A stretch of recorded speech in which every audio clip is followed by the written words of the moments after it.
Ils sont de plus en plus violents. La population proteste contre le coût de la vie, entre autres. Pour en parler, Iyad Damani nous a rejoint sur ce plateau. Bonjour Monsieur Damani. Alors vous êtes membre d'un parti d'opposition, le Parti démocratique progressiste. Première question, les bilans divergent au niveau des sources.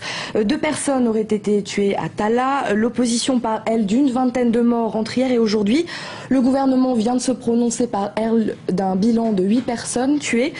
Pourquoi une telle différence? Une telle différence parce qu'il n'y a pas de sources neutres qui peuvent confirmer le bilan de l'opposition. Nous, hier, on n'a pas dormi de la nuit. On avait les informations qui arrivaient heure par heure de sources syndicales, de sources médicales qui confirment heure par heure avec les noms, avec les âges des gens qui sont morts.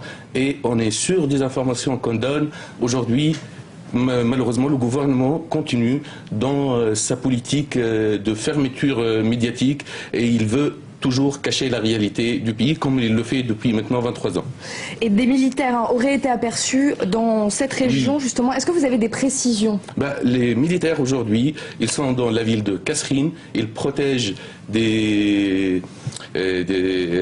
banques, des agences bancaires, des institutions gouvernementales, parce que la police, elle est débordée, ce qui discrédite la thèse tunisienne gouvernementale qui dit que ce n'est que quelques fauteurs de troubles qui attaquent la police, alors que c'est un mouvement populaire. La preuve, aujourd'hui, il y a énormément de monde dans la rue que le gouvernement est appelé à faire recours à l'armée.